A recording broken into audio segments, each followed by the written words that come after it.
ദൈവനാമത്തിന് മഹത്വം ഉണ്ടാകട്ടെ. എല്ലാ വേർഡ് ടു വേൾഡ് ടെലിവിഷൻ പ്രേക്ഷകർക്കും വളരെ സ്നേഹത്തോടെ ഈ പ്രത്യേക പരിപാടിയിലേക്ക് സ്വാഗതം. വളരെ സുപ്രധാനമായ ഒരു ദിവസമാണ് വേർഡ് ടു വേൾഡ് ടെലിവിഷനെ സംബന്ധിച്ചിടത്തോളം ഇന്ന്. ഒരു മനുഷ്യ ജീവിതത്തിൽ 75 വർഷങ്ങൾ പിന്നിടുന്ന പ്രിയപ്പെട്ട ബ്രദർ മാത്യൂസ് വർഗീസ് വളരെ ചെറുപ്രായത്തിൽ തന്നെ ആത്മീക ശുശ്രൂഷകൾക്ക് നേതൃത്വം നൽകുകയും അതിനുശേഷം ദൈവം തന്നെ വളരെ ഭാരിച്ച ഒരു ഉത്തരവാദിത്വം ഏൽപ്പിക്കുകയും കഴിഞ്ഞ 40 വർഷങ്ങളായി തന്നെ ദൈവം ഏൽപ്പിച്ച ആ ശുശ്രൂഷകൾക്ക് വേണ്ടി സധൈര്യം പോരാടുകയും നിലനിൽക്കുകയും ചെയ്ത അനുഗ്രഹീതനായ ഭക്തനായ ഒരു ദൈവദാസൻ. അദ്ദേഹം ഒരു എഴുത്തുകാരനാണ്, ഗാനരചയിതാവാണ്. തൻ്റെ ഗാനങ്ങളിലൂടെ അനേകരുടെ ഹൃദയങ്ങളെ ചലിപ്പിച്ചിട്ടുള്ള ഒരു വ്യക്തിയാണ്. തൻ്റെ പ്രഭാഷണങ്ങൾ, തൻ്റെ പുസ്തകങ്ങൾ അനേകർക്ക് പ്രചോദനവും അതുപോലെ തന്നെ പ്രതീക്ഷയും നൽകുന്ന കാര്യങ്ങളാണെന്നുള്ള കാര്യത്തിൽ യാതൊരു സംശയവുമില്ല. മാത്രമല്ല, രോഗശാന്തി ശുശ്രൂഷയിലും ഉപവാസ പ്രാർത്ഥന ശുശ്രൂഷ രംഗത്തുമൊക്കെ അദ്ദേഹം നമുക്ക് ഏറെ പരിചിതനും ഏറെ അനുഗ്രഹീതനുമാണ്. കഴിഞ്ഞ 40 വർഷങ്ങളായി പൂർണ്ണ സമയം അദ്ദേഹം കർത്താവിൻ്റെ ശുശ്രൂഷയിലായിരിക്കുകയാണ്. ഞാൻ നേരത്തെ ഓർപ്പിച്ചതുപോലെ വളരെ ചെറുപ്രായത്തിൽ തന്നെ ദൈവം അദ്ദേഹത്തെ തിരഞ്ഞെടുത്തു. തൻ്റെ വിദ്യാഭ്യാസ കാലത്ത് തന്നെ അദ്ദേഹം കർത്താവിന് വേണ്ടി പ്രയോജനപ്പെടുന്ന ഒരു വ്യക്തിത്വമായിരുന്നു. എന്നാൽ ദൈവം അദ്ദേഹത്തോട് വളരെ ഹൃദ്യമായി സംസാരിക്കുകയും പൂർണ്ണസമയ വേലയ്ക്ക് വേണ്ടി അദ്ദേഹത്തെ തിരഞ്ഞെടുക്കുകയും ചെയ്തു. വളരെ ശ്രേഷ്ഠമായ അല്ലെങ്കിൽ മാനുഷികമായ നിലയിൽ നാം നോക്കുമ്പോൾ ലഭിക്കാവുന്ന ഏറ്റവും നല്ല ജോലി ഒരു നല്ല സെക്കുലർ ജോബ് ഉണ്ടായിരുന്നിട്ടും ആ കാലത്തും അദ്ദേഹം കർത്താവിൻ്റെ വേലയിൽ ഏർപ്പെടുവാൻ തക്കവണ്ണം ദൈവം അദ്ദേഹത്തെ സഹായിച്ചു. എന്നാൽ ചില വർഷങ്ങൾക്ക് ശേഷം അതും ഉപേക്ഷിച്ച് ദൈവം തിരഞ്ഞെടുത്ത അല്ലെങ്കിൽ ദൈവം ഏൽപ്പിച്ച ആ ശുശ്രൂഷയിലേക്ക് പൂർണ്ണ സമയം ഏർപ്പെടുവാൻ അദ്ദേഹത്തിന് കഴിഞ്ഞു. അത് നിങ്ങൾക്കെല്ലാവർക്കും അറിയാം. മറ്റാരുമല്ല, നമ്മുടെ പ്രിയങ്കരനായ കർത്തൃദാസൻ ബ്രദർ ഡോക്ടർ മാത്യൂസ് വർഗീസ് ആണ്. ഇന്ന് അദ്ദേഹത്തിന് 75 വയസ്സ് പൂർത്തിയാവുകയാണ്. ഈ അനുഗ്രഹീതമായ ഈ ദിവസം ദൈവം അദ്ദേഹത്തിന് നൽകിയ ഈ 75 വർഷങ്ങളിലേക്ക് നാം ഒന്ന് തിരിഞ്ഞു നോക്കുവാൻ പോവുകയാണ്.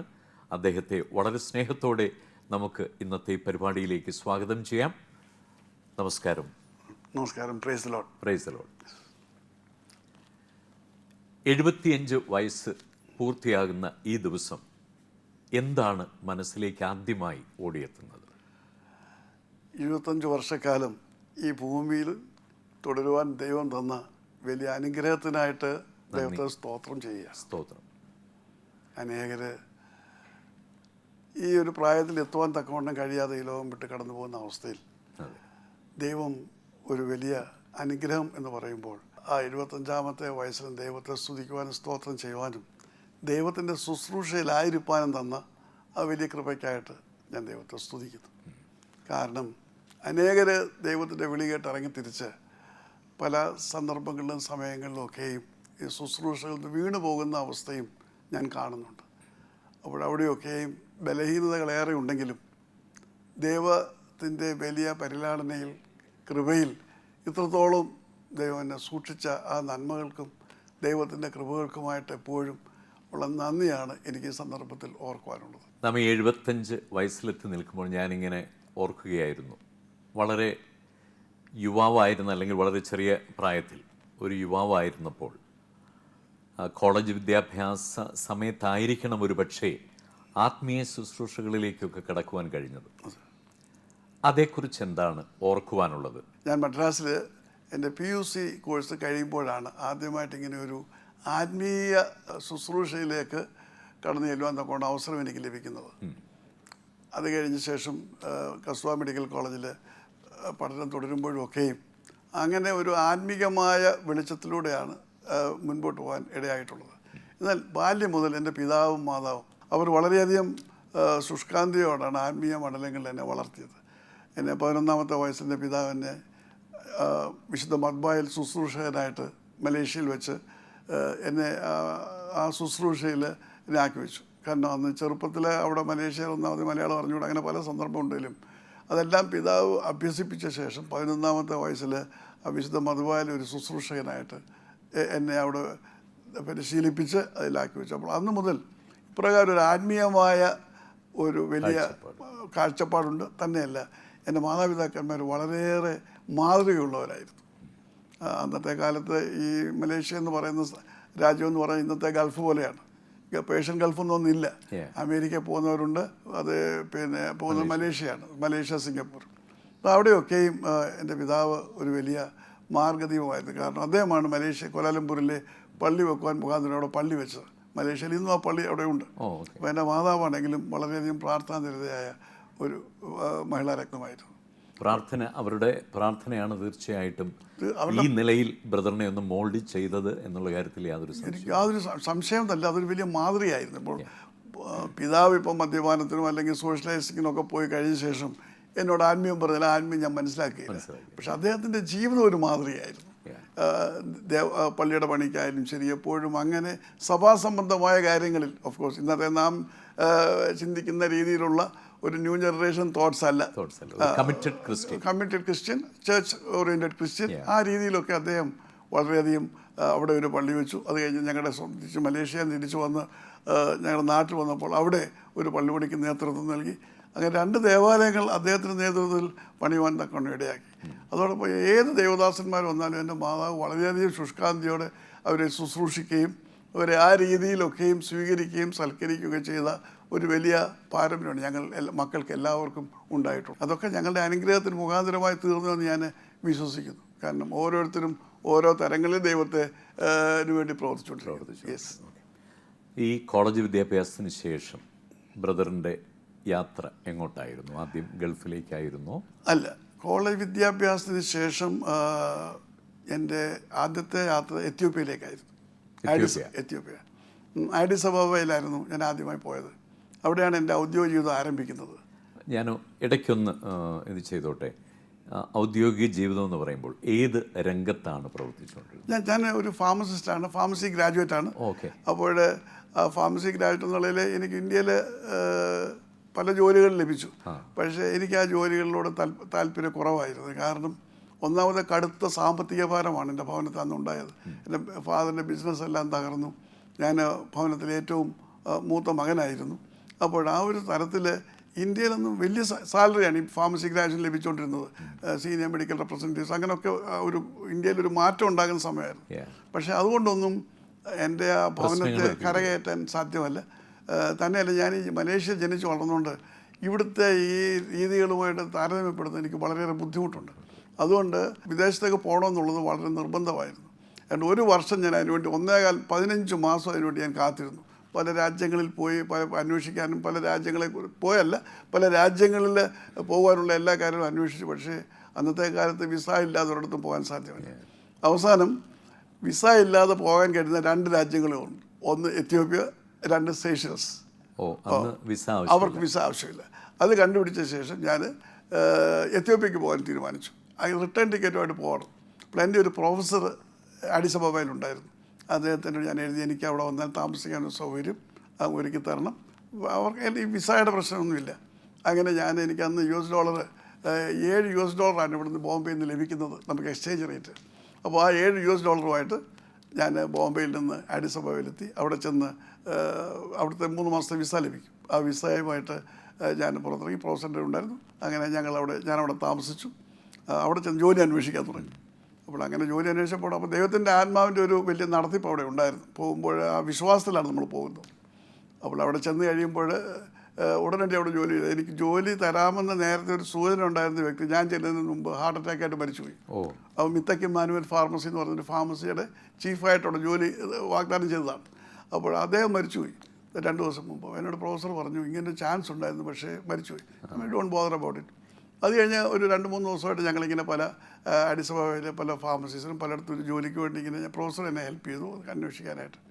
അപ്പോൾ അങ്ങനെ വരുമ്പോഴാണ് ഒരു മനുഷ്യനുടെയൊക്കെ വന്നിട്ട് അയാൾക്ക് 200 ക്വസ്റ്റ്യൻ ആൻസേഴ്സ് ഉണ്ട്. ഒരു പിന്നെ ഡിസ്റ്റൻറ്റ് എഡ്യൂക്കേഷൻ പ്രോഗ്രാമിൽ ഫാർമസിയെക്കുറിച്ച് പഠിക്കാനാണ്. അപ്പോൾ അത് ആൻസർ ചെയ്ത് കൊടുക്കണം എന്ന് പറഞ്ഞു. അപ്പോഴതിന് എത്ര ഡോളർ വേണമെന്ന് ചോദിച്ചു.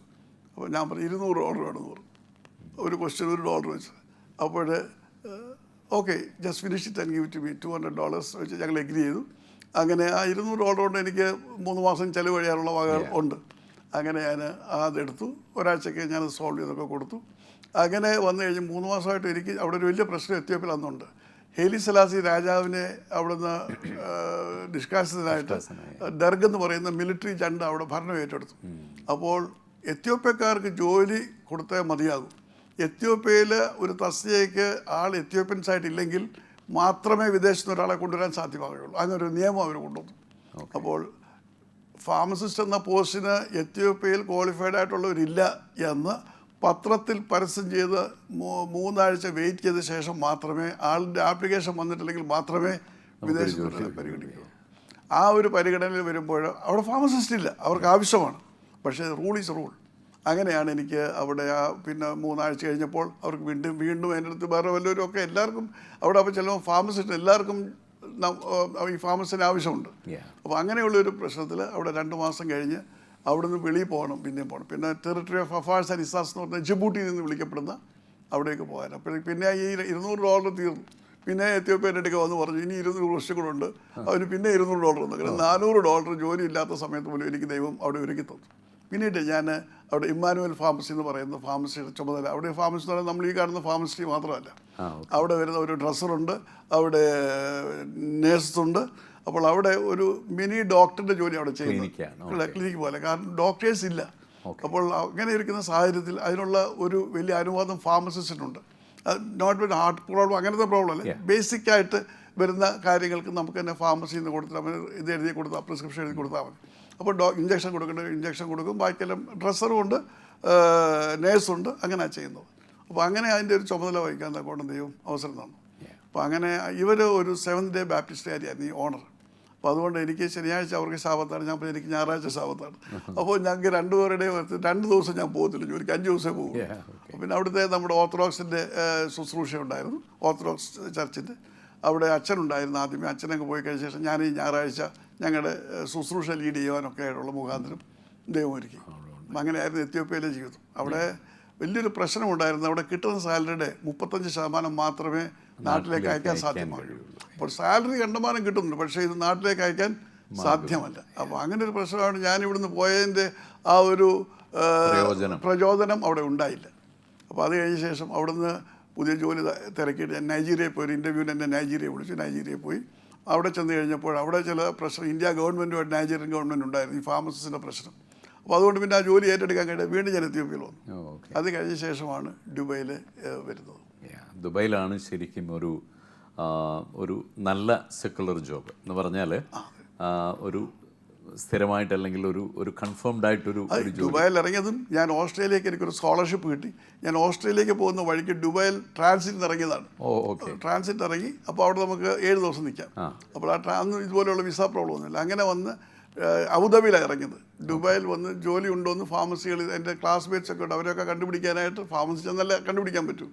അങ്ങനെ ചെന്നപ്പോൾ ഒരാൾ എന്നോട് പറഞ്ഞു ദയവേദി ജോലി ഒന്ന് ഏറ്റെടുക്കണം, എനിക്ക് ഗവൺമെൻറ് ജോലി കിട്ടി, അതുകൊണ്ട് താങ്കൾ ഈ ജോലി ഒന്ന് ഏറ്റെടുക്കാം. ഞാൻ പറഞ്ഞു ഞാൻ ഇവിടെ ജോലിക്കായിട്ട് വന്നതല്ല, ഞാൻ ഓസ്ട്രേലിയക്ക് പോകാറുള്ളൂ. എൻ്റെ ഡീറ്റെയിൽസ് എല്ലാം കാണിച്ചു. എനിക്ക് ഓസ്ട്രേലിയയിൽ അടുത്ത മാസം ജോയിൻ ചെയ്യാം. അപ്പോൾ നാട്ടിൽ ചെന്ന ശേഷം അവിടെ ഞാൻ ക്വീൻസ്ലാൻഡിലേക്ക് പോവുകയാണ് എന്ന് പറഞ്ഞു. അപ്പോൾ അല്ല താങ്കൾ ഈ ജോലി എടുക്കാൻ നല്ല സാലറി ഒക്കെ പറഞ്ഞുതരാമെന്ന് പറഞ്ഞ് അവൻ മാനേജ്മെൻറ്റിനോട് സംസാരിച്ച് നല്ല പിന്നെ മിനോയ്ക്ക് അറിയാമല്ലോ, അപ്രകാരം ആ ജോലിയിൽ പ്രവേശിക്കുവാൻ തക്കോണം ദൈവം അവിടെ കൃപ ചെയ്തു. പിന്നെ ഓസ്ട്രേലിയയിലെ പ്രോഗ്രാം എല്ലാം ക്യാൻസൽ ചെയ്തു. നമുക്ക് ആവശ്യമുള്ള കാശ് റെമിറ്റ് ചെയ്യാനുള്ള എത്ര കാശ് വേണം റെമിറ്റ് ചെയ്യാൻ പോയി, അതിൻ്റെ പ്രശ്നമില്ല. അങ്ങനെ ദൈവം വളരെ അത്ഭുതകരമായ രീതിയിൽ പ്രവർത്തിച്ചു അവിടെ. എൻ്റെ ഓർമ്മയിൽ നിന്ന് ചില കാര്യങ്ങൾ ഓർക്കുകയാണ്.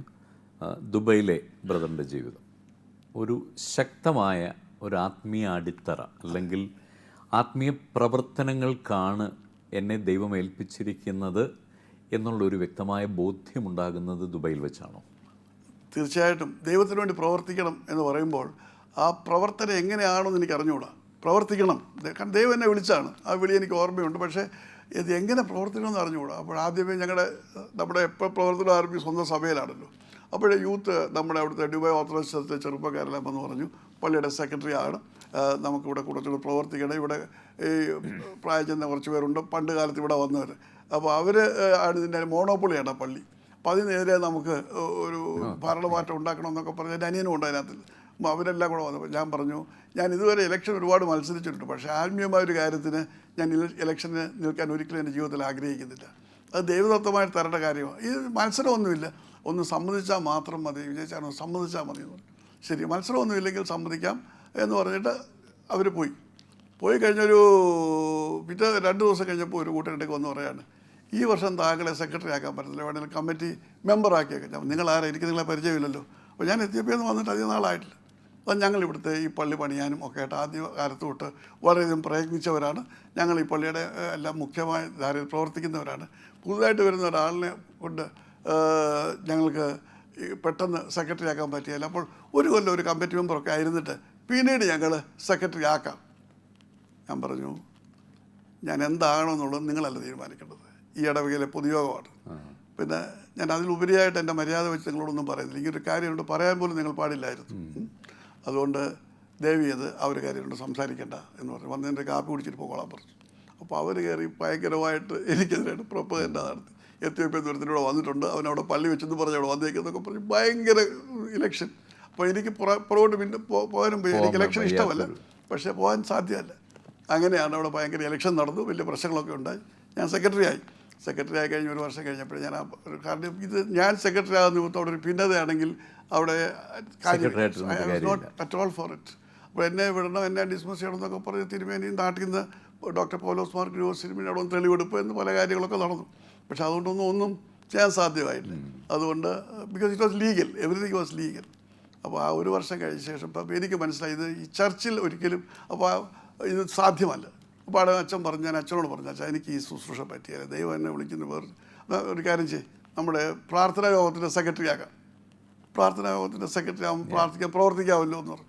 ശരി, അങ്ങനെയാണ് പ്രാർത്ഥനാ യോഗത്തിൻ്റെ സെക്രട്ടറി ആയി. അപ്പോൾ ഓൾട്ടർനേറ്റ് സാറ്റർഡേസിൽ സൺഡേ പ്രസംഗമുണ്ട്, പ്രാർത്ഥനാ ശുശ്രൂഷ പള്ളി വെച്ചാണ്. അപ്പോൾ ഒരു ശനിയാഴ്ച എന്നെ കൊണ്ട് പ്രസംഗിപ്പിച്ചു. ആ പ്രസംഗം കഴിഞ്ഞപ്പോൾ അത് അതിനെക്കാട്ട് വലിയ പ്രശ്നമായി. ഇത് പെന്തിക്കോസ് ജോയുള്ള പ്രസംഗമാണ്, ഇവന് പ്രസംഗിക്കാൻ പറ്റത്തില്ല എന്ന് അച്ഛനോട് പറഞ്ഞു. ഇതിങ്ങനെ പറ്റത്തില്ല, പെന്തിക്കോസ് ജോയുള്ള പ്രസംഗമാണ്, ആളുകളൊക്കെ മാറിപ്പോവും. അച്ഛനാകെ ധർമ്മസങ്കടത്തിലായി. അപ്പോൾ എന്നോട് പറഞ്ഞു, ഇങ്ങനെയുള്ള ഒരു അഭിപ്രായം വന്നിട്ടുള്ളതുകൊണ്ട് വിജയനിനെയും പ്രസംഗിക്കേണ്ട, മറ്റുള്ളവരെ കൂടെ നമുക്ക് പ്രസംഗിക്കാൻ അവസരം കൊടുക്കാമെന്ന് പറഞ്ഞ് അവിടെ അതും നിന്നു. ഞാൻ ശരി, ദാറ്റ് ഈസ് ലെഫ്റ്റ് യു, എനിക്ക് നിർബന്ധമല്ല, അച്ഛൻ പറഞ്ഞോണ്ട് ഞാൻ പ്രസംഗിച്ചെന്ന് പറഞ്ഞു. അപ്പോൾ അങ്ങനെ കഴിയുമ്പോൾ ദൈവം എന്നെ പ്രത്യേകമായിട്ട് ഈ ശുശ്രൂഷയ്ക്കായിട്ട് വിളിച്ചത്. ഇതൊക്കെ എനിക്ക് തോന്നുന്നു ഒരു ദൈവത്തിൻ്റെ ഒരു പ്രവർത്തനമായിരുന്നിരിക്കാം. കാര്യം ഓരോ ഉത്തരവാദിത്തങ്ങളിലൊന്ന് ചെന്ന് അവിടുന്ന് സ്ലോലി ഒന്ന് മോൾഡ് ചെയ്ത് മനസ്സിലാക്കാനാണ്. അങ്ങനെ ആണ് എന്നോട് ദൈവത്തിൻ്റെ ആത്മാവ് പറഞ്ഞു, ഒരു വാർഷികോപാസം ഞാൻ നിന്നെ വിളിക്കുകയാണെന്ന് പറഞ്ഞു, നിന്നെ എൻ്റെ ശുശ്രൂഷയ്ക്കായിട്ട് വിളിക്കുന്നു. അപ്പോൾ ഞാൻ പറഞ്ഞു, അങ്ങനെ ശുശ്രൂഷയ്ക്കായിട്ട് വിളിച്ചാൽ എനിക്കതിന് യാതൊരു യോഗ്യതയില്ല. മലയാളം ഔദ്യോഗികമായിട്ട് ഹോം സ്കൂളിങ് മാത്രമേ ഉള്ളൂ, വേദോത്സവം വായിച്ചിട്ട് സൺഡേ സ്കൂൾ പഠിച്ചിട്ടില്ല, ബോർഡിംഗ് സ്കൂളിലാണ് പോയത്. ഈ സാഹചര്യത്തിൽ എന്നെ ഇപ്രകാരം ശുശ്രൂഷയ്ക്ക് വിളിച്ചാൽ തന്നെയല്ല എൻ്റെ അനുഭവം, ഈ ഇടവകയിലെ അനുഭവം അത് വളരെ തിക്തമായിട്ടുള്ള കാര്യമാണ്. ഈ സഭയിൽ നിന്ന് പ്രവർത്തിക്കാൻ ബുദ്ധിമുട്ടാണ്. ഇങ്ങനെ അവർ സമ്മതിക്കുകയില്ല, പ്രോത്സാഹിപ്പിക്കുകയില്ല, കട്ട് ചെയ്ത് കളയും. അപ്പോൾ ഞാൻ പറഞ്ഞു, എനിക്ക് ബുദ്ധിമുട്ടുണ്ട്, വേറെ ഒരാളിനെ അന്വേഷിച്ചാട്ടെന്ന് പറഞ്ഞു. ഫാസ്റ്റിംഗ് ഡേ അല്ല, 3 day ഫാസ്റ്റിംഗ് ഡേ വെച്ച് ദേവതാമേനോട് സംസാരിക്കുകയാണ്. അപ്പോൾ ദേവതാമേനോട് പറഞ്ഞൊരു കാര്യം, ഞാൻ ആരെയാണ് വിളിക്കുന്നത് എനിക്കറിയാം, എനിക്കൊരു കാര്യം മാത്രം പറഞ്ഞു, നിനക്കെൻ്റെ വിളി കേൾക്കാമോ എന്ന് മാത്രം എന്നോട് പറഞ്ഞാൽ മതി. Yes or not, only 2. ഞാൻ വിളി കേൾക്കാം, എന്നെ ഇത്രയും മനസ്സിലാക്കിയിട്ട് എന്നോട് പറയാൻ കേൾക്കാമെന്ന് പറഞ്ഞു. അങ്ങനെ എങ്ങനെയാണ് ഇത് തുടങ്ങേണ്ടതെന്നോ ബൈബിൾ വായിച്ചിട്ടില്ലാത്ത ഒരാളുടെ എങ്ങനെയാണ് ഇതിനകത്ത് പ്രവർത്തിക്കേണ്ടതെന്ന് അറിയാൻ വയ്യ. ഞാനും വൈഫ് 1 വർഷം മുഴുവൻ 83 ഡിസംബർ 31 തീയതിയാണ് ദൈവത്തിനാത്മാവിനോട് സംസാരിക്കുന്നത്. അതിന് ശേഷം 1 വർഷം 15 മാസം ഇതിനുവേണ്ടി പ്രാർത്ഥിച്ചുകൊണ്ട് എന്താ ഞാൻ ചെയ്യേണ്ടത്, എങ്ങനെയാണ് എന്ത് ശുശ്രൂഷ ആരംഭിക്കേണ്ടത്, ബൈബിളെല്ലാം വായിക്കാൻ നോക്കി. പിന്നെ എല്ലാം ഒരുപാട് എഡ്യൂക്കേഷനുണ്ടല്ലോ, കമ്പ്യൂട്ടർ വഴി അല്ലാതെയൊക്കെ ഒരുപാട് വായിക്കുകയും മനസ്സിലാക്കുകയും. അങ്ങനെ 84 കഴിഞ്ഞു. 85 മാർച്ച് 29 ശുശ്രൂഷ ആരംഭിക്കാൻ പറഞ്ഞത്. അതൊരു ഉപവാസ പ്രാർത്ഥന ശുശ്രൂഷയായിരിക്കണം. കണ്ണുനീരിലും കഷ്ടത്തിലും വേദനയിലും യാതനയിലും ആയിരിക്കുന്നവരുടെ കണ്ണുനീരൊപ്പണം. സഭാവ്യത്യാസമില്ലാതെ പ്രവർത്തിക്കണം, ഒന്നാമത്തെ കണ്ടീഷൻ. രണ്ടാമത്, ഇപ്രകാരം കടന്നു വരുന്നവർക്ക് ആശ്വാസവും സമാധാനവും നൽകണം. അത് ഉപവാസ പ്രാർത്ഥനയിലൂടെ നീ അവരെ നയിക്കണം എന്ന് പറഞ്ഞു. അങ്ങനെ 8 പേരുമായിട്ട്, ഞാനും വൈഫും ഉൾപ്പെടെ 8 പേരുമായിട്ടാണ് ആദ്യമേ മാർച്ച് 29-ാം തീയതി ഈ ശുശ്രൂഷ 1985 ആരംഭിക്കുന്നത്. അത് വീട്ടിലാണോ ആരംഭിച്ചത്? എൻ്റെ വീട്ടിലാണ് ആരംഭിക്കുന്നത്. എന്ന് വേറെ ഞാനും വൈഫും കൂടാതെ വേറെ 6 പേരേ ഉള്ളൂ. അത് എൻ്റെ സ്വന്തം സഹോദരൻ 4 വീടിന് അപ്പുറത്തുണ്ട്, പുള്ളി വന്നില്ല. അപ്പോൾ പിന്നെ ഞാൻ പെന്തിക്കോസ് ആണെന്നുള്ള ഒരു വലിയ ധാരണയാണ്. അപ്പോഴത്തേക്ക് പ്രൊപ്പോയിൻ്റ് അവിടെ എല്ലാം പോയി. ഞാൻ പെന്തിക്കോസിൽ ചാടി പ്രാർത്ഥന. ഞാൻ അതിനെക്കുറിച്ച് ബോധം ചെയ്തില്ല. അപ്പോൾ ഒരുപാട് പ്രശ്നങ്ങളുണ്ടാവും എന്നൊക്കെ പറഞ്ഞു. സോ ഒരിക്കൽ AS എന്ന് പറഞ്ഞാൽ AS എനിക്കതിനകത്ത് മാറ്റമില്ല. അതൊരു 2 മാസം അങ്ങനെ കഴിഞ്ഞപ്പോഴത്തേക്ക് എൻ്റെ വീട്ടിലേക്ക് ഇരിക്കാൻ സ്ഥലമില്ലാതെ ആൾ വരാൻ തുടങ്ങി. അങ്ങനെയാണ് ഞങ്ങൾ ആംഗ്ലിക്കൻ ചർച്ചിൽ പോയി അച്ഛനെ കണ്ട് അവിടെ ഹോൾ എടുത്ത് പിന്നെ നമ്മൾ ആ സ്പേസ് അവിടെ വളർന്നു. അത് ആക്ച്വലി ഫ്രൈഡേസിലായിരുന്നു അതോ? അല്ല, സാറ്റർഡേ, എവറി സാറ്റർഡേ 8 to 10, 8 മണി 10 മണി വരെ എല്ലാവർക്കും വരത്തക്ക സൗകര്യം. അത് പിന്നീട് വളർന്ന് ഗൾഫിൻ്റെ പല രാജ്യങ്ങളിൽ നിന്നൊക്കെ, ഒന്നാമത് തന്നെ UAE തന്നെ, ദുബായ്, അബുദാബി, ഷാർജ അവിടെ തന്നെ ആയി. പിന്നെ കുവൈറ്റ്, പിന്നെ ബഹ്റിൻ, അവിടെ എല്ലാം വ്യാപരിച്ചു. അത് കഴിഞ്ഞ ശേഷം പിന്നെ അമേരിക്കയിൽ, ന്യൂയോർക്കിൽ, പിന്നെ ലണ്ടനിൽ, അത് കാട്ടുതീ പോലെ പടർന്നു പിടിക്കാൻ 100 കണക്കിന് ആളുകളാവും എന്ന് ചോദിച്ചു. ദുബായിലേക്ക് അവർ എത്തുമായിരുന്നു. ഫാസ്റ്റിംഗ് വരുമായിരുന്നു. അപ്പോൾ ഈ ഹോള് പറ്റാത്തതുകൊണ്ട് ഞങ്ങൾ അതിൻ്റെ മുന്നേ പന്തലിട്ടുകൊണ്ട് ഈ ഹോളിൻ്റെ മെയിൻ ഡോറിൽ റൊട്ടേറ്റിംഗ് സ്റ്റേജ് ഉണ്ടാക്കി അവിടെ നിന്ന് അങ്ങോട്ടും ഇങ്ങോട്ടും പ്രസംഗിക്കും. അല്ല വേറെ സ്ഥലമില്ലല്ലോ. മാത്രമല്ല ഇങ്ങനൊരു ശുശ്രൂഷ അവിടെ ഇല്ല, ഈ ഗൾഫ് റേഞ്ചിൽ ഇല്ല. അപ്പോൾ അതിനകത്ത് എനിക്ക് റവറൻറ്റ് ഗേണി, ഈ ആംഗ്ലിക്കൻ ചർച്ചിൻ്റെ chaplain, is the first Christian ദർ ഇൻ ദുബായ്. അത്രയ്ക്ക് പോപ്പുലറാണ്. അദ്ദേഹത്തിന് ബ്രിട്ടീഷ് ഗവൺമെൻറ് പിന്നീട് OBE അവാർഡൊക്കെ കൊടുത്തു. അദ്ദേഹം എന്നെ ഫുൾ സപ്പോർട്ടായിരുന്നു. കാരണം എൻ്റെ ഈ ആത്മീയത്തെക്കുറിച്ച് അദ്ദേഹത്തിന് വലിയ ബഹുമാനമായിരുന്നു. ഏത് കാര്യമുണ്ട് എന്നോട് പറയും. ആംഗ്ലിക്കൻ ചർച്ചിനില്ലാത്ത സ്വാതന്ത്ര്യം എനിക്ക് തരുമായിരുന്നു. അപ്പോൾ അതുകൊണ്ട് തന്നെ മാർത്തോമാക്കാർക്ക്, യാക്കോക്കാർക്ക് എന്നോട് ഭയങ്കര വിരോധമുണ്ടെങ്കിൽ ഇവർക്കൊക്കെ അവിടെ ശുശ്രൂഷയുണ്ട്. അവിടെ ആയിരക്കണക്കിന് ആളുകൾ വരുമായിരുന്നു എന്നാണ് എൻ്റെ ഓർമ്മ. 2000 പേരൊക്കെ ഒരു ശുശ്രൂഷ, ഫാസ്റ്റിംഗ് പ്രേയറിൽ 2000 പേര് വരെ വരും. അവരെ ഉൾക്കൊള്ളാൻ ഹോളുകളില്ല. അതുകൊണ്ട് 200 പേരുള്ള ആൾ ആദ്യമേ തന്നെ ഉടനെ നമുക്ക് കൂടാൻ വേണ്ടി അത് പൊളിച്ചു. 400 പേരുണ്ടാക്കുന്ന ഹോളുണ്ടാക്കി. ഈ 400 പേർ വന്നപ്പോൾ അതും പൊളിച്ചു, കാരണം അതും നടക്കാൻ പറ്റില്ല. പിന്നെ മൂന്നാമത് 700 പേരൊക്കെ ഹോളുണ്ടാക്കി. അവസാനം 1000 പേരുണ്ടാക്കുന്ന ഹോൾ ജബലാലിയിലുണ്ടാക്കി. പക്ഷെ അപ്പോഴേക്കും അവിടെ നിന്ന് എനിക്ക് പോരേണ്ടി വന്നു. അവിടെ ആ ദീർഘവർഷങ്ങൾക്ക് ശേഷം ആ സമയത്താണെന്നാണ് എൻ്റെ ഓർമ്മ. ആ സമയത്ത് ഞാൻ ഗൾഫിലൊക്കെ വന്ന് ബ്രദറിൻ്റെ ഗ്രൂപ്പിൽ, അവിടെ പ്രയർ ഗ്രൂപ്പിൽ വന്നിട്ടുണ്ട്. ആ സമയത്താണ് ബൈബിൾ ട്രാൻസ്ലേഷൻ്റെ ഒരു ആരംഭമെന്ന് എനിക്ക് തോന്നുന്നു. അല്ല, ആദ്യമേ ഞാൻ ബിനോയെ ക്ഷണിക്കുന്നത് ഉലകെങ്ങും പോകാം എന്നുള്ള എൻ്റെ ഗാനസംഹാരത്തിനായിട്ടാണ് വന്നത്. അപ്പോൾ അന്നാണ് താങ്കൾ വന്നത് ഉദ്ഘാടനം ചെയ്തത്. ആബേലച്ചനും ഉണ്ടായിരുന്നു അതിന് മുമ്പ്. അപ്പോൾ അങ്ങനെയുള്ള ഒരു സ്റ്റാർട്ടിംഗ് പോയിന്റ് അവിടെയായിരുന്നു. അവിടെ അതിന് അതപ്പോൾ അത് നമ്മുടെ ആദ്യത്തെ ഹോളാണ്, ചെറിയ ഹോൾ, 200 പേരൊക്കെയാവുന്ന അല്ലേ, ആ ഹോളിലായിരുന്നു. അതിന് ശേഷമാണ് ആ ഹോളല്ല 200 പേരുടെ ഹോൾ തന്നെ പുറത്തേക്ക് വളരെ വളരെ വിശാലമായിട്ടുള്ള. അത് ആളുകൾ അതുപോലെ വരുമായിരുന്നു. ദൈവം അത്ഭുതം, ഒരുപാട് അത്ഭുതങ്ങളും അനുഗ്രഹങ്ങളും, അതുകൊണ്ടല്ല ആൾ വരുന്നത്. അപ്പോൾ ഈ മിനിസ്ട്രിയോടൊപ്പം നമ്മുടെ പ്രയർഫുൽ ഉപവാസ പ്രാർത്ഥന, അതാണ് മെയിനായിട്ടുള്ള മിനിസ്ട്രി. അതിനോടൊപ്പം ചേർന്നാണ് നമ്മളൊരു ബ്രദർ മ്യൂസിക് മിനിസ്ട്രി ആരംഭിക്കുന്നത്. അത് മ്യൂസിക് മിനിസ്ട്രി ആയിട്ട് ആരംഭിച്ചതല്ല. ഞാനിങ്ങനെ ഈ ഒരു ശുശ്രൂഷയിലായി കഴിഞ്ഞ് കഴിയുമ്പോഴത്തേക്കും ഭയങ്കരമായ എതിർപ്പ് നാനാ രീതിയിൽ മുന്നോട്ട്. എൻ്റെ മാതാപിതാക്കന്മാർക്കൊരു സംശയം, ഞാൻ സഭ വിട്ടുപോയോ. അപ്പോൾ എവിടെ നോക്കിയാലും എവിടെ നിന്നാലും ശരി നമ്മളുടെ ഇൻറ്റഗ്രിറ്റി ചോദ്യം ചെയ്യപ്പെടും. അങ്ങനെ ഇരിക്കുമ്പോഴാണ് ഞാൻ വളരെയധികം ദൈവത്തോട് മാത്രമേ നമുക്ക് പറയാനൊക്കൂ. ദൈവം ഇതിനൊരു പരിഹാരം കാണണമെന്ന് പറയുമ്പോഴാണ് ഒരു ദിവസം രാത്രി 3 മണിക്ക് തന്നെ എഴുന്നേറ്റിട്ട് ആദ്യമായിട്ടുള്ള പാട്ടിൻ്റെ മനസ്സിൽ വരികയാണ്. യേശുവേ യേശുവേ നീ മാറണ്ടല്ലേ, മാറയാകും ഈ മരു യാത്രയിൽ എന്ന് പറഞ്ഞ് ഞാനങ്ങ് പാടുകയാണ്. അപ്പോൾ ആത്മാവിൽ ആ ഒരു പാട്ട് അതിൻ്റെ ഫുള്ളായിട്ട് രാത്രി മുഴുവൻ ഞാൻ പാടിപ്പെട്ടത് എഴുതി. അങ്ങനെയാണ് ആദ്യത്തെ പാട്ട് ഫസ്റ്റ് സോങ്. പിന്നുള്ള യേശുവേ യേശുവേ നീ മാറിടല്ലേ, മാറയാകും ഈ മരു യാത്രയിൽ, മേഘമായി പകലിലും അഗ്നിയായി രാവിലും അനുദിനം വഴി നടത്തുക. അതാണ് ആദ്യത്തെ പാട്ട്. പിന്നെ അതേ തുടർന്ന് ഈ പാട്ട് എഴുതി കഴിഞ്ഞ് അത് നമ്മുടെ ശുശ്രൂഷ പാടി പള്ളിയിലെ പ്രയർ മീറ്റിങ്ങിന് ഞാൻ ഈ പാട്ട് പാടി. അപ്പോഴത്തേക്കും അത് അതിനെക്കാട്ടും വലിയ പ്രശ്നമായി. അപ്പോൾ അത് തുടർന്നുള്ള 10 പാട്ട് എഴുതിയിട്ട് JV പീറ്ററാണ് ആദ്യമായിട്ട്. JV Peter. അപ്പോൾ അദ്ദേഹം പുളുക്കിയിലാണ്, എനിക്കറിയാം, പുളുക്കിയിലായിരുന്നു. അപ്പോൾ അദ്ദേഹത്തോട് ഞാൻ പറഞ്ഞു എനിക്കൊരു ഗാനസമാരം. അപ്പോൾ എൻ്റെ ശുശ്രൂഷയിലെ ഇതിന് ഭയങ്കര എതിർപ്പ്, ആളുകൾക്കല്ല, എൻ്റെ ആത്മീയ പിതാവെന്ന് അവകാശപ്പെടുന്നത് പാട്ട് എഴുതാനാണോ നിന്നെ വിളിച്ചത്, സുവിശേഷം പറയാനാണ്. കാരണം എന്ന് പറഞ്ഞാൽ ഇത് പ്യൂർലി അസൂയാണ്, അല്ല വേറൊന്നുമല്ല. അപ്പം ഇത് ഒരു രീതിയിലും എന്നെ ഇത് റെക്കോർഡ് ചെയ്യാനൊന്നും ഞാൻ അദ്ദേഹത്തിൻ്റെ അനുവാദമില്ല, ചെയ്യത്തുമില്ല. അപ്പോൾ യാതൊരു വിധത്തിലും അതങ്ങോട്ട് മുന്നോട്ട് കൊണ്ടുവന്ന് നിവർത്തിയില്ല. എന്തുവാ ഞാൻ ചെയ്യേണ്ടതെന്ന് ആലോചിച്ചപ്പോൾ ഞാൻ നമ്മുടെ ആൾക്കാർ പലരോടും ഇത് പറയുമ്പം ആൾക്കാർ ഞങ്ങൾക്ക് ഇവിടെ അവിടെ ഒരു പ്രവാചിക ഉണ്ടായിരുന്നു. പുള്ളിക്കാർക്ക് എൻ്റെ പാട്ട് ഞങ്ങൾക്ക് കേൾക്കാൻ വലിയ ഇഷ്ടം. അത് പുള്ളിക്കാരുടെ പാട്ടൂടെ ബ്രദറിൻ്റെ ഒരു പാട്ട് റെക്കോർഡ് ചെയ്യാനായിട്ട് അതിന് പുള്ളിക്ക് സമ്മതിക്കാതിരിക്കാൻ പറ്റില്ല.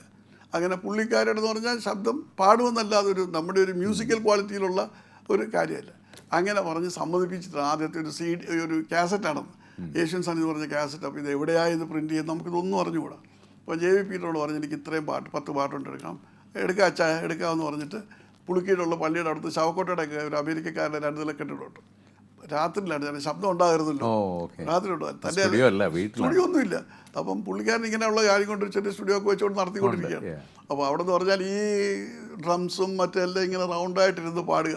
ഒരു അറിയാമല്ലോ ആദ്യത്തെ പാട്ടുകളൊക്കെ ഒന്ന് തെറ്റിപ്പോയാൽ പിന്നെ ആദ്യമായിട്ട് വീണ്ടും പാടണം. അപ്പോൾ ആ ഒരു അവസ്ഥയിൽ വെളുപ്പിലെ 3 മണി 4 മണിക്കാണ് നമ്മുടെ ഈ സംഗീതം നടക്കുന്നത്. കാരണം വേറെ ഒരു ഡിസ്റ്റർബൻസ് ഇല്ല. അങ്ങനെ ആദ്യത്തെ പാട്ട് റെക്കോർഡ് ചെയ്യുന്നത്. പിന്നെ ഇതിൻ്റെ ലേബലൊക്കെ അടിക്കുന്നത് എവിടെയാണെന്ന് ആർക്കും അറിയാം. പിന്നെ പോയി എറണാകുളത്ത് ട്രാൻസ്പോർട്ട് ബസ് സ്റ്റാൻഡിൻ്റെ അടുത്തൊരു കൊച്ചു കുടുക്കക്കടയുണ്ട്. അവരാണത് അടിച്ച് ആദ്യത്തെ ലേബലൊക്കെ അടിച്ച് എല്ലാ 200 കാസറ്റാണ് ആദ്യമേ അച്ചടിച്ചത്. നമ്മൾ പ്രിൻ്റ് ചെയ്തത്, കോപ്പി എടുത്തത്. അത് ഡ്യൂബൈയിൽ അത് 200 പേരേ ഉള്ളൂ. 200 എണ്ണം എടുത്തു. അപ്പോൾ വേറൊരു പ്രശസ്തമായൊരു, ഞാൻ പേര് പറയാൻ ആഗ്രഹിക്കുന്നില്ല, അവർ ഈ പാട്ട് എടുത്ത് അവരിതിൻ്റെ മാസ്റ്റർ എടുത്തിട്ട് സ്നേഹത്തിൻ്റെ പൂക്കൾ എന്ന് പറഞ്ഞിട്ട് അവർ പബ്ലിഷ് ചെയ്തു മസ്കറ്റിൽ, ഡ്യൂപ്ലിക്കേറ്റ് ചെയ്തു.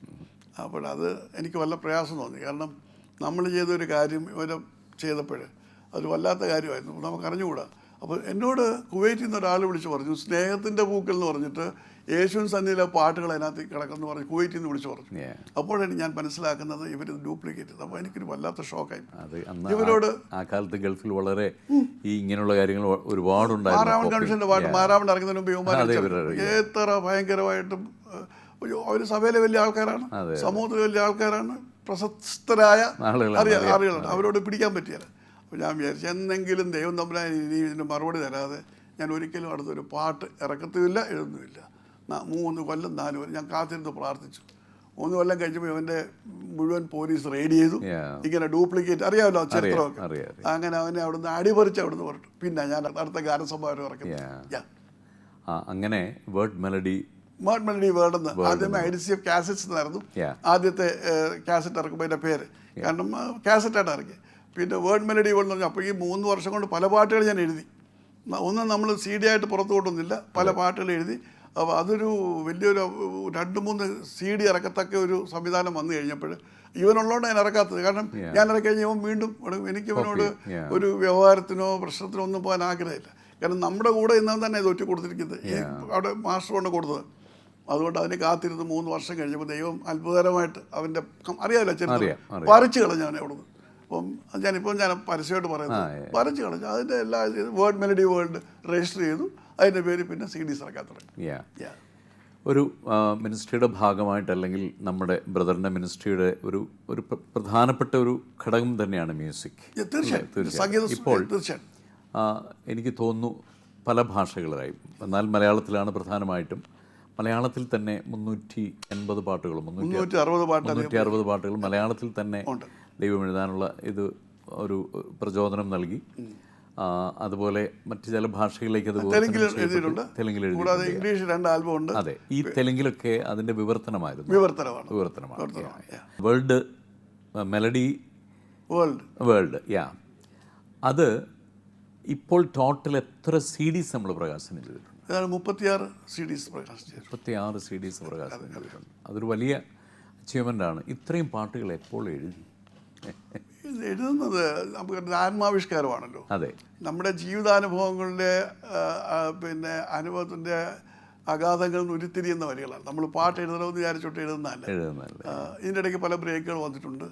അപ്പോൾ ആ പാട്ടുകൾ തന്നെ ഞാൻ പറഞ്ഞു ഇങ്ങനെയുള്ള തിക്താനുഭവങ്ങളിൽ കൂടെയൊക്കെ കടന്നു പോയിട്ടുണ്ട്. അപ്പോൾ അങ്ങനെയൊക്കെ വന്നു കഴിയുമ്പോഴേക്കും അവിടെ ഇതൊക്കെ നിശ്ചലമാകുന്നുണ്ട്. പക്ഷേ എങ്കിലും അനുസ്യൂതമായിട്ട് ശുശ്രൂഷയോടൊപ്പം ഇന്നിപ്പം 36 വർഷങ്ങൾ പൂർത്തിയാക്കിയായിരുന്നു.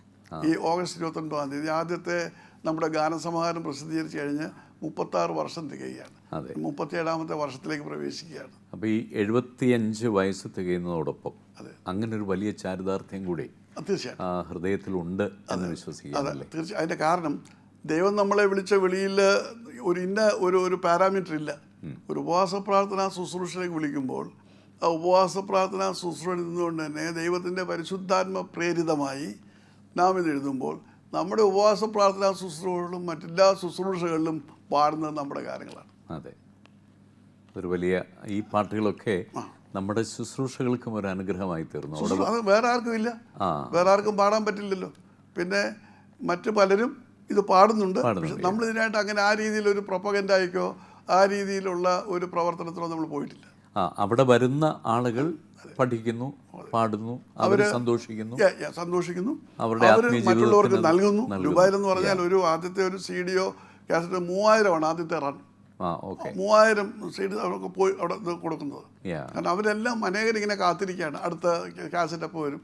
അവർ സൂക്ഷിക്ക് വരുന്നില്ല എങ്കിൽ പോലും അറിയാമല്ലോ ദുബായിലെ സിറ്റുവേഷൻ, UAE മുഴുവനായിട്ട്. പിന്നെ അമേരിക്കയിലേക്ക് വളർന്നു, കുവൈറ്റിലേക്ക് പോയി. അപ്പം ഇറ്റ് വാസ് എ ഗ്രേറ്റ് ഒരു വലിയ മിനിസ്ട്രിയുടെ ഉള്ളിൽ തന്നെയുള്ള മുഖ്യധാരയെ പ്രവർത്തിക്കുന്ന മിനിസ്ട്രിയായിട്ട് മാറി മ്യൂസിക് മിനിസ്ട്രി. ക്രിസ്ത്യൻ മ്യൂസിക് നമ്മുടെ മനസ്സിലുള്ള ഒരു സ്ട്രക്ചറുണ്ട്. ഒരു ക്രിസ്ത്യൻ സോങ്, ഒരു പാട്ട് ഇങ്ങനെ ആയിരിക്കണം. ഇപ്പോൾ എന്നാൽ അതിൽ നിന്നൊക്കെ വളരെ വ്യത്യസ്തമായിട്ട് ഒരു പക്ഷേ ന്യൂ ജനറേഷനെ അത് ആകർഷിക്കുന്നുണ്ടാവാം. ബ്രദറിൻ്റെ അഭിപ്രായം? മനുഷ്യൻ്റെ ജീവിതം എന്ന് പറയുന്നത് കാലോചിതമായിട്ട് പരിഷ്കരിക്കപ്പെടുന്ന ഒരു കാര്യമാണ്. അതെ. അവൻ്റെ വസ്ത്രധാരണം 100 കൊല്ലം മുമ്പുള്ള ഒരു വസ്ത്രധാരണം നമ്മൾ കേരളത്തെക്കുറിച്ച് നോക്കിയാൽ സ്ത്രീകൾ മാറുപോലും മറക്കാത്ത വസ്ത്രധാരണമാണ് ഇവിടെ ഉണ്ടായിരുന്നത്, അല്ലേ? അപ്പോൾ എപ്പോഴും കാലം മുൻപോട്ട് പോകും തോറും ഒരുപാട് മാറ്റങ്ങൾ എല്ലാ തലത്തിലും ഉണ്ടാകുന്നുണ്ട്. അതെ. അത് ഒരു പ്രത്യേക തലമൊന്നും പറയാൻ പറ്റില്ല. അപ്പോൾ ഓരോ സമയത്തും ആ മാറ്റങ്ങൾ ഉൾക്കൊണ്ടുകൊണ്ട് മുൻപോട്ട് പോകാൻ നമുക്ക് കഴിയണം. തീർച്ചയായിട്ടും. അപ്പം always we are in the line of progress. You see the changes come. ആ മാറ്റങ്ങളെ നാം ഉൾക്കൊണ്ടെങ്കിൽ മാത്രമേ നമുക്ക് അതിനോടൊപ്പം സഞ്ചരിക്കാനൊക്കെ ഉള്ളൂ. അല്ലെങ്കിൽ സഞ്ചരിക്കാൻ മാത്രമല്ല പുതിയ ആൾക്കാരെ ആകർഷിക്കാൻ കഴിയുള്ളൂ. പുതിയ തലമുറയെ നമുക്ക് ഇതിനകത്ത് കൊണ്ടുവരാൻ. എന്നാൽ പഴയതിനെ നമ്മൾ ആസ്വദിക്കുന്നുണ്ട്. സാധു കൊച്ചു ഉപദേശിയുടെ പാട്ടുകൾ നമ്മൾ ഇപ്പോഴും പാടുന്നുണ്ട്. പക്ഷെ ഇപ്പോഴൊരു പാട്ട് എഴുതിയാൽ അതുപോലെ എഴുതി കഴിഞ്ഞാൽ ആ പാട്ടിന് അന്നത്തെ സാഹചര്യം അനുസരിച്ചും ആ കാലഘട്ടത്തിൻ്റെതായിട്ടുള്ള അദ്ദേഹം ആ പാട്ടെഴുതി, അദ്ദേഹത്തിൻ്റെ അനുഭവ പരിചയത്തിൽ. അത് ഇന്ന് നാം ആ പാട്ട് ആസ്വദിക്കുന്നുണ്ട്. പക്ഷേങ്കിൽ ഇന്നൊരു ഗാനം ആ രീതിയിൽ എഴുതുകയാണെങ്കിൽ അതിന് ആ രീതിയിലുള്ള ഒരു സ്വീകാര്യത ലഭിക്കുകയില്ല. അപ്പോൾ കാലോചിതമായിട്ട് മനുഷ്യൻ്റെ മാറ്റങ്ങൾക്കനുസരിച്ച് അത് പ്രസംഗമായാലും പാട്ടായാലും എല്ലാം മാറിക്കൊണ്ടേ ഇരിക്കണമെന്നുള്ളതാണ് എൻ്റെ ചിന്താഗതി. അപ്പോൾ അതിനോട് പ്രാർത്ഥിക്കുമ്പോൾ പരിശുദ്ധാത്മാവ് അതിൻ്റെ രീതിയിൽ നമുക്കത് ബോധ്യപ്പെടുത്തി തരും. ആ ഒരു പുതിയ രീതിയിലേക്ക് നമ്മയും നയിക്കും. അതെ എന്നുള്ള കാര്യത്തിൽ യാതൊരു സംശയവുമില്ല. ഈ മ്യൂസിക് മിനിസ്ട്രി കൂടാതെ വളരെ പ്രധാനപ്പെട്ട ഒരു മിനിസ്ട്രിയാണ് ബ്രദറിനെ സംബന്ധിച്ചിടത്തോളം ബൈബിൾ ട്രാൻസ്ലേഷൻ. ഏറ്റവും പ്രധാന മ്യൂസിക് മിനിസ്ട്രി എന്ന് പറയുമ്പോൾ സാധാരണഗതിയിലുള്ളവർക്ക് പാടാനും മനസ്സിലാക്കാനുമുള്ള ഒരു മീഡിയ എന്നുള്ളതിൽ കവിഞ്ഞ് കേൾക്കാനും ആശ്വസിക്കുവാനും ഒക്കെയുള്ള തന്നെയല്ല, നമ്മുടെ ഉപവാസ പ്രാർത്ഥനകൾക്കും ഒക്കെ കടന്നു വരുന്ന ആളുകൾക്ക് പാടാനും പാടി ദൈവത്തിൽ ആനന്ദിക്കാനുള്ളൊരു കാര്യമാണ്. പക്ഷേ ദൈവത്തെക്കുറിച്ച് അറിയാത്തവർക്ക് ദൈവത്തെ മനസ്സിലാക്കുവാൻ അതാണ് ഏറ്റവും പരമോന്നതമായ കാര്യമായിട്ട് ഞാൻ മനസ്സിലാക്കുന്നത്, വചനം. അപ്പോൾ ആ വചനം അവർക്ക് കൊടുക്കുക. വചനമില്ലാതെ ഒരിക്കലും ഒരു വ്യക്തിക്ക് ദൈവത്തെ അറിയുവാൻ സാധ്യമല്ല. അപ്പോൾ അങ്ങനെയുള്ളൊരു ദർശനമാണ് ആദ്യമായിട്ട് തന്നെ നമ്മുടെ വിശുദ്ധ സത്യവേദപുസ്തകം പരിഭാഷപ്പെടുത്താൻ മുഖാന്തരം ഒരുക്കുന്നത്. നമുക്ക് വേദപുസ്തകം ഉണ്ടായിരുന്നു, 1904 പരിഭാഷപ്പെടുത്തിയ മലയാളം പരിഭാഷയുണ്ട്. പക്ഷേ ആ പരിഭാഷ ഇങ്ങോട്ട് പഠിച്ചു വരുമ്പോഴേക്കും കാലോചിതമായിട്ടുള്ള പരിഷ്കരണം അവിടെ ഉണ്ടായിട്ടില്ല.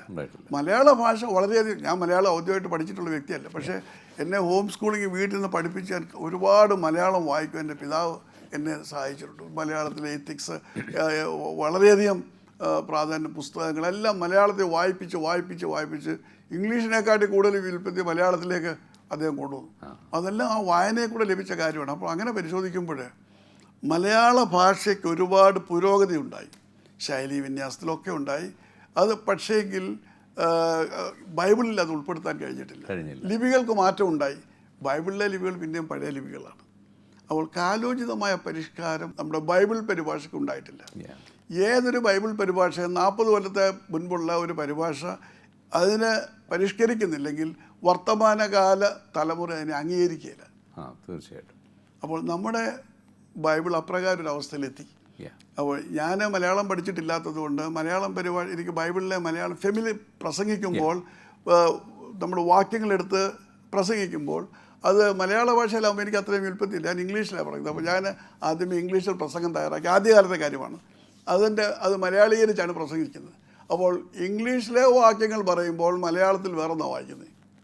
എല്ലാമല്ല, ലോട്ട് ഓഫ് ചേഞ്ചസ്. അപ്പോൾ ആശയ വ്യത്യാസം ഇല്ലെങ്കിൽ പോലും അതിൻ്റേതായിട്ടുള്ള ഘടനയിലൊക്കെ ഒരുപാട് വ്യത്യാസം. അപ്പോൾ ഞാൻ ആദ്യം വിചാരിച്ച ഞാൻ ബൈബിൾ വായിക്കാത്തതും ചെറുപ്പം തൊട്ട് യാതൊരു ബന്ധമില്ലാത്തതുകൊണ്ടാണ്.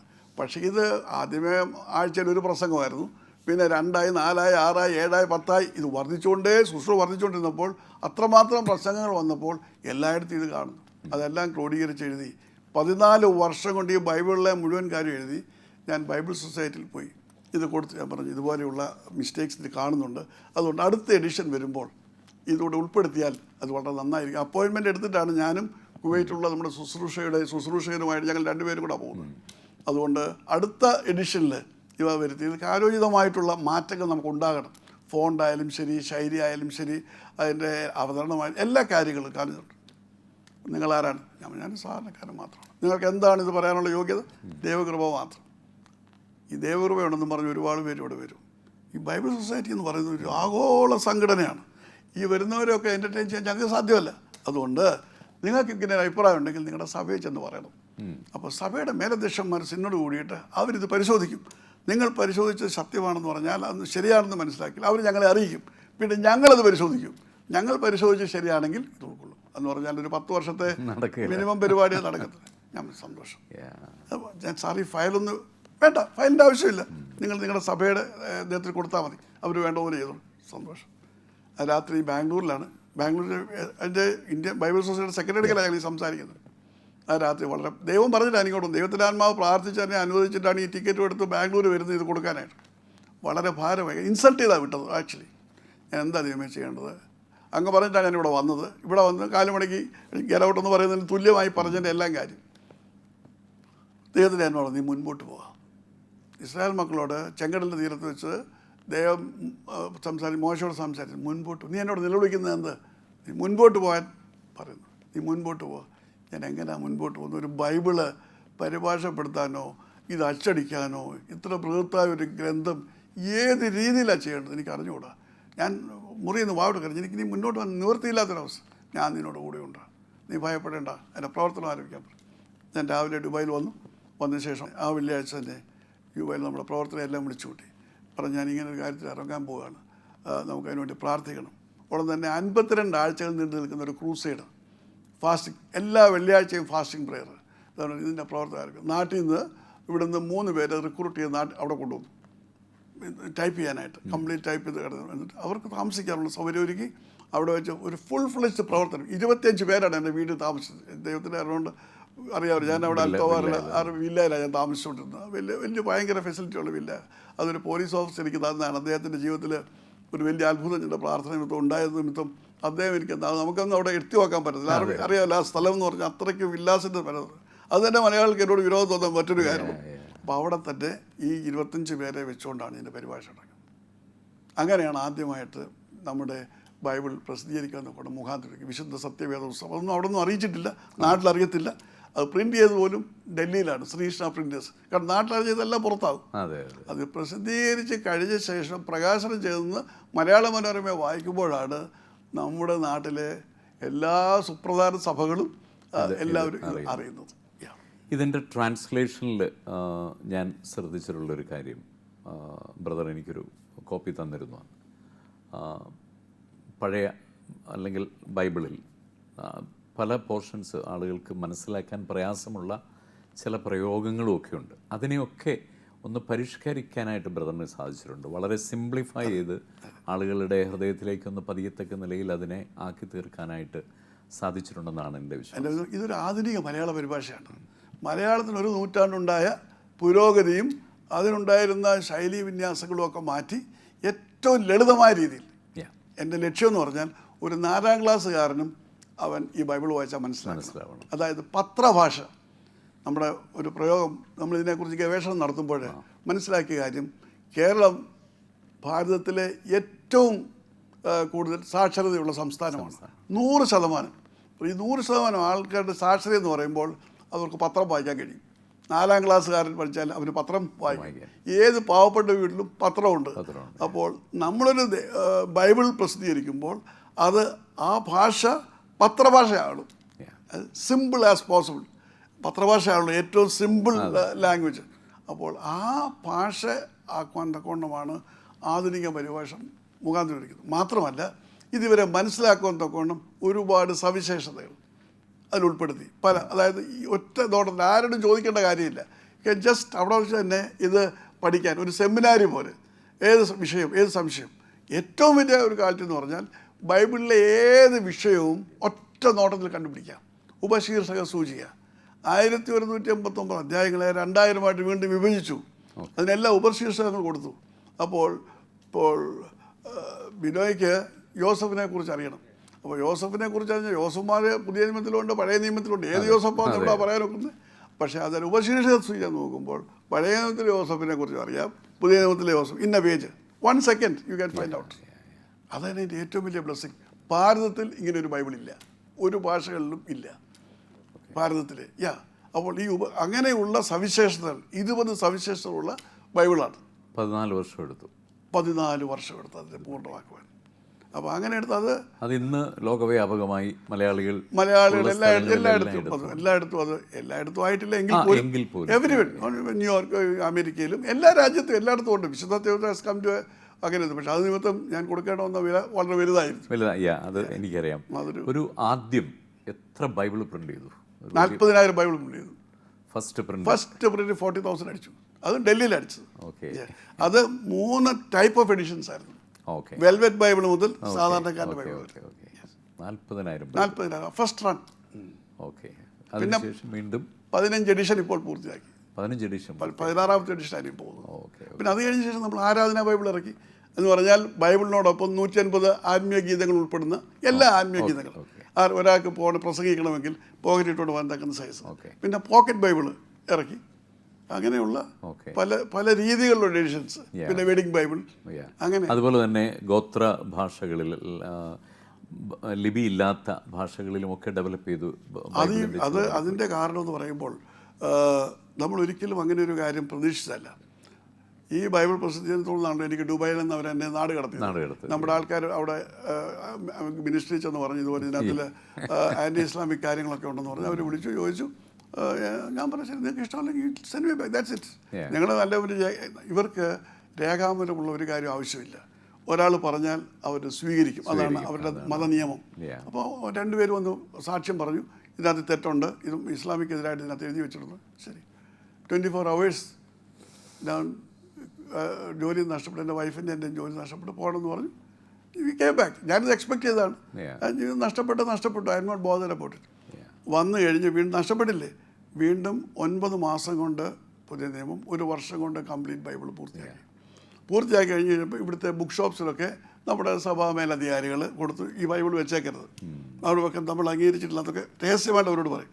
ഞങ്ങൾ ചെല്ലുമ്പം 10 ബൈബിൾ അവിടെ വാങ്ങിച്ച് വെച്ചേക്കും. അച്ഛാ ബൈബിളെല്ലാം കൊടുക്കുന്നത് നല്ലതാണ്, എൻ്റെ അടുക്കി വെച്ചേക്കുക, നമ്മളെന്നെ കാണുമ്പോൾ എടുത്ത് പേപ്പോട്ട് പോകും. അപ്പോൾ ഞാൻ ഡ്രൈവറെ വിട്ട് ചോദിച്ചു, സത്യവേദ പുസ്തകം ചോദിച്ചു. നമ്മുടെ ബൈബിൾ സൊസൈറ്റി ബൈബിൾ എടുത്തു കൊടുക്കും. ഇതല്ലേ ഞാൻ ചോദിച്ചു, വിശുദ്ധ സത്യവേദം എന്താ പറയുക, ഇത് വിശുദ്ധമുള്ളതല്ലേ, ഇത് വിശുദ്ധം എന്ന് പറയുമ്പോൾ ഇത് സത്യ.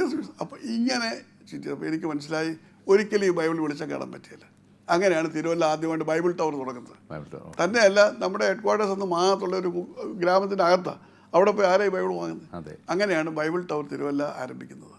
ദൈവം അതിനെ വലുതാക്കി എറണാകുളത്തും തിരുവനന്തപുരത്തും കോഴഞ്ചേരിയിലും ഒക്കെ ബ്രാഞ്ചസുമായിട്ട് ഇതിൻ്റെ ഡിസ്ട്രിബ്യൂഷൻ ആരംഭിച്ചു. അതോടെ അനേകർക്ക് ഇത് വായിക്കാനുള്ള മുഖാന്തരം. മാത്രമല്ല ഗോസ്പൽ ഫെസ്റ്റിവൽസ് ഓരോ സ്ഥലത്തും നടത്തി. ഗോസ്പൽ ഫെസ്റ്റിവൽസ് മാനന്തവാടി വെച്ചൊരു ഗോസ്പൽ ഫെസ്റ്റിവൽ നടത്തുമ്പോൾ അവിടുന്ന് ഒരു സഹോദരൻ്റെ വന്നു, എൻ്റെ ഭാഷയിൽ എനിക്കിത് വായിക്കാൻ ഭാഗ്യമെന്ന് പറഞ്ഞ് കരഞ്ഞു. അപ്പോൾ അവൻ വിശ്വാസിയാണ്, പണിയ സമുദായത്തിൽപ്പെട്ടാണ്. ഞാൻ പണിയ സമുദായത്തിൽപ്പെടുന്നയാളാണ്, ഞാൻ ക്രിസ്ത്യാനിയാണ്. പക്ഷേ എനിക്ക് ഇത് വായിക്കുവാൻ സാധിക്കുന്നില്ല, കാരണം ഞങ്ങളുടെ ഭാഷയിൽ ഇതില്ല. നിങ്ങളുടെ ഭാഷ ഇതാ പണിയ ഭാഷ. ശരി, അപ്പം എങ്ങനെ എൻ്റെ ലിപി, ഞങ്ങളുടെ ഭാഷയ്ക്ക് ലിപിയില്ല. ലിപിയില്ലാത്ത ഒരു ഭാഷയിൽ ഭാഷയിൽ എങ്ങനെ നമ്മൾ എന്തോ ചെയ്യാൻ നോക്കുന്നത്. ആദ്യമായിട്ട് ഞാൻ ഈ പണിയ ഭാഷ എന്ന് പറഞ്ഞ ഭാഷ ആദ്യമായിട്ട് കേൾക്കുകയാണ്. അപ്പം ഞാൻ പറഞ്ഞൊരു കാര്യം ചെയ്യും, നാളെ നിങ്ങളുടെ മൂപ്പന്മാരായിട്ടുള്ളവരൊക്കെ ഉണ്ടല്ലോ, വിദ്യാഭ്യാസം ഉള്ളതെന്ന് പറഞ്ഞാൽ SLC പഠിച്ച് ഇവനാണ് അവിടുത്തെ ഏറ്റവും വലിയൊരു വിദ്യാഭ്യാസ യോഗ്യതയുള്ള ഒരു പ്രൊഫസറാണ് ഇവൻ. അത്രേ ഉള്ളൂ. ഇവരെ എല്ലാവർക്കും എല്ലാം വായിച്ചു കൊടുക്കുന്നത്, അപേക്ഷ എഴുതുന്നത്, അങ്ങനെയൊക്കെയുള്ള അത്രേ ഉള്ളൂ അവരുടെ കാര്യം. അവിടെയുള്ള ഒരു വ്യക്തിയെ വിളിച്ചു, അലക്സ് പാപ്പിച്ച് എന്ന് പറയുന്നത്, അദ്ദേഹത്തെയും കൊണ്ട് ഇവരെല്ലാം വിളിച്ച് കൂട്ടി ഞാൻ ചോദിച്ചത് എങ്ങനെ ഇത് ശരിയാക്കാൻ പറ്റും. നിങ്ങൾക്ക് ബൈബിൾ വേണം, ഞാൻ തയ്യാറാണ്, പക്ഷേ എങ്ങനെയാണ് ലിപിയില്ലാത്ത ഒരു ഭാഷയിൽ എങ്ങനെ ഈ ബൈബിൾ നിങ്ങൾക്ക് വായിക്കാൻ പറ്റും? അപ്പം നിങ്ങൾക്ക് എന്താ ഭാഷ അറിയാമെന്ന്? മലയാളം വായിക്കാൻ അറിയാം. കാരണം ഇവർ കമ്പൽസറി ആയിട്ട് മലയാളം പഠിച്ചാൽ മതിയാക്കണം. ഒരു ഇന്ത്യയിലെ വിദ്യാഭ്യാസ നിയമം അനുസരിച്ച് ഏതെങ്കിലും ഒരു സ്റ്റേറ്റിൽ ആരെങ്കിലും താമസിക്കുകയാണെങ്കിൽ ആ സ്റ്റേറ്റിലെ ഭാഷ അവർ പഠിച്ചിരിക്കണം. നിയമമാണ്. So the first language, second language, third language. അപ്പോൾ ഇത് വായിക്കാമെങ്കിൽ അവർ മനസ്സിലാകും. അപ്പോൾ അതുകൊണ്ട് പണിയ ഭാഷയിൽ ആദ്യമായിട്ട് ഞാൻ ലൂക്കോസിൻ്റെ സുവിശേഷം എടുത്തിട്ട് ഇതുപോലെ അത് മലയാളീകരിച്ചു, ട്രാൻസ്ലിറ്ററേഷൻ. അപ്പോൾ അവർ വായിക്കുമ്പോൾ അവരുടെ ഭാഷയിൽ അവർ വായിക്കുന്നത്. കാരണം അവിടെയും ഞാൻ എൻ്റെ സ്റ്റാറ്റിസ്റ്റിക്സ് നോക്കിയപ്പോൾ ഏതാണ്ട് 22% പണിയർക്ക് മലയാളം വായിക്കാൻ അറിയാം. ഒരു ഭവനത്തിൽ ഒരാൾക്ക് വായിക്കാമെങ്കിൽ ആ ഭവനത്തിലുള്ള എല്ലാവർക്കും മനസ്സിലാക്കാൻ പറ്റും.